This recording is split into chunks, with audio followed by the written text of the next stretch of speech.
Hello दोस्तों, आपका स्वागत है हमारे चैनल पर्सनल टैक्स में।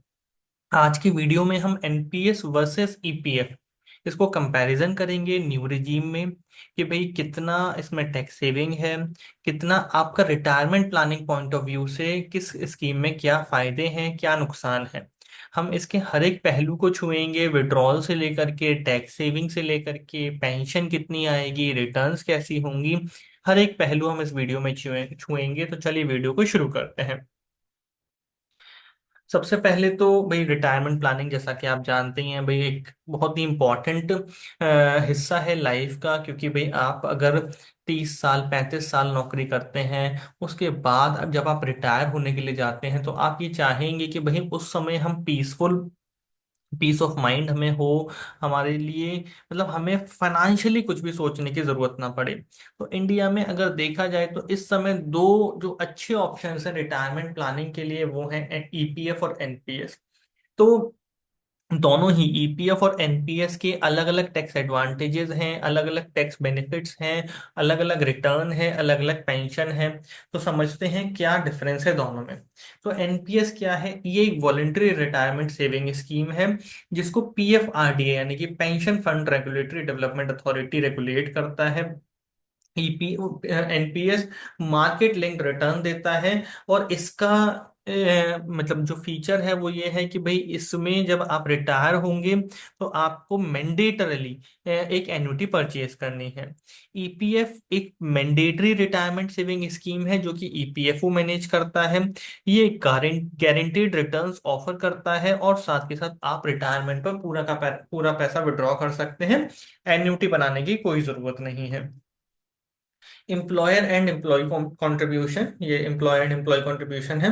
तो एम्प्लॉयर कंट्रीब्यूशन एनपीएस में क्या है? Employers can contribute up to 14% of basic salary towards NPS, जबकि ईपीएफ में 12% का रेट है। और ये बेसिक सैलरी और डीए भी हो सकता है इसमें शामिल, या फिर 15,000 रुपये, whichever is higher. This contribution remains tax exempt दोनों ही केस में।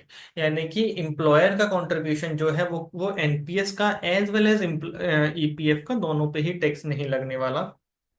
एम्प्लॉय कंट्रीब्यूशन, तो एनपीएस में एम्प्लॉय कंट्रीब्यूशन की कोई लिमिट नहीं है। आप नील कंट्रीब्यूशन के साथ भी अपना अकाउंट शुरू कर सकते हैं, यानी कि सिर्फ और सिर्फ एम्प्लॉयर कंट्रीब्यूशन के साथ। ईपीएफ में employees are required to contribute 12% of their basic pay और 15,000 विच एवर इज हायर। इतना ही एम्प्लॉयर कंट्रीब्यूट करता है, इतना ही एम्प्लॉय कंट्रीब्यूट करता है। टैक्स इम्प्लीकेशंस क्या है एम्प्लॉयर कंट्रीब्यूशन की? तो जैसे कि हमने आपको बताया, दोनों ही एनपीएस में या फिर ईपीएफ में, दोनों में ही जो आपका एम्प्लॉयर आपकी सैलरी में कंट्रीब्यूट कर रहा है, किसी पर भी कोई टैक्स नहीं लगना। एम्प्लॉय कंट्रीब्यूशन दोनों ही डिडक्टेबल नहीं बचे हैं न्यू रिजीम में। ओल्ड रिजीम में इनका डिडक्शन मिलता था 80C में, 80CCD2B में। लेकिन न्यू रिजीम में इनमें से किसी का भी डिडक्शन नहीं मिलेगा। Returns and portability. Returns NPS की, जैसे कि आपको पता ही है कि मार्केट लिंक्ड रिटर्न है, कोई फिक्स रिटर्न नहीं होती। बट क्योंकि मार्केट लिंक्ड है तो चांसेस हायर रिटर्न के होते हैं। लेकिन भाई फ्लक्चुएटिंग रिटर्न है, कोई भी मतलब आप ये नहीं कह सकते कि मिनिमम रिटर्न फिक्स है। इसमें मार्केट रिस्क एसोसिएटेड है। ईपीएफ की रिटर्न्स फिक्स्ड रिटर्न्स होती हैं। ये ईपीएफओ एनुअली डिक्लेयर करता है, बताता है। ये जनरली स्टेबल होती हैं और गारंटीड बाय द गवर्नमेंट होती हैं। पोर्टेबिलिटी, यस, एनपीएस में आप एक मतलब जैसे मान लीजिए आप नौकरी कर रहे हैं और आप कल की डेट में नौकरी छोड़ देते हैं, तो जो आपका पैसा ड्यूरिंग द एम्प्लॉयमेंट इकट्ठा हुआ था वो आप अपने पर्सनल अकाउंट में शिफ्ट कर सकते हैं एक तरीके से।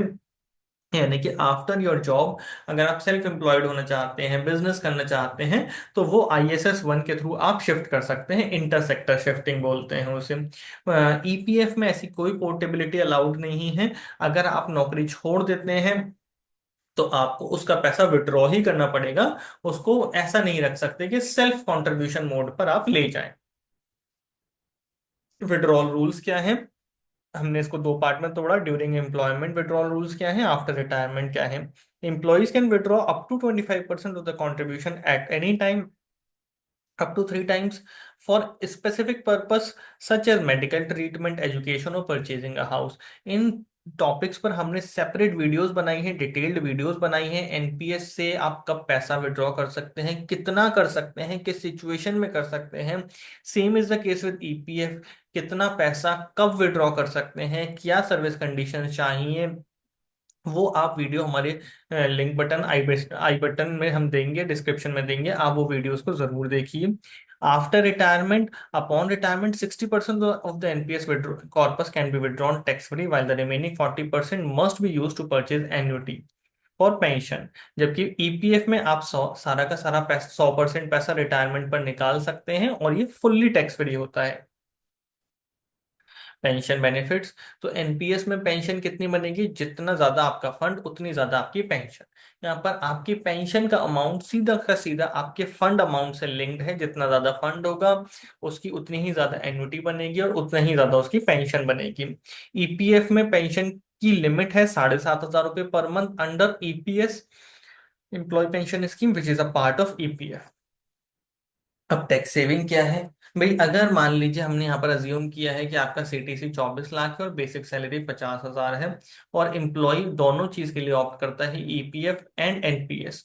तो एम्प्लॉयर का कंट्रीब्यूशन जो ईपीएफ में एज वेल एज एनपीएस में होगा, यानी कि ईपीएफ में 12%, एनपीएस में 14%, वो सारा का सारा टैक्स फ्री हो जाएगा।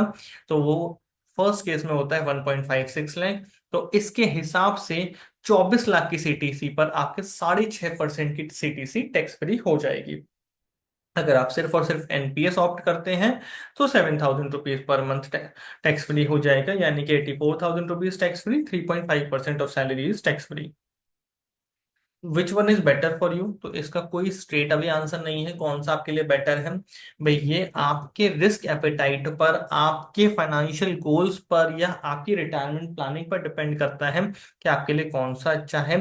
ईपीएफ की रिटर्न्स स्टेबल होती हैं, गारंटीड होती हैं। एनपीएस की रिटर्न मार्केट लिंक्ड होती हैं तो ज्यादा भी होती हैं। तो दोनों ही केसेस में आपको डिसाइड करना है। साथ के साथ यू में make a mix of both, कि भाई मैं इतना अपने रिटायरमेंट कॉर्पस में ईपीएफ रखूंगा, इतना एनपीएस रखूंगा। तो ये एक बहुत ही जरूरी चीज है डिसाइड करना। थैंक यू वेरी मच हमारे चैनल पर्सनल टैक्स को देखने के लिए। आप हमारे चैनल को सब्सक्राइब कर सकते हैं, साथ ही साथ हमें कमेंट्स में बता सकते हैं कि आप हमसे और किन टॉपिक्स पर वीडियो चाहते हैं। Thank you.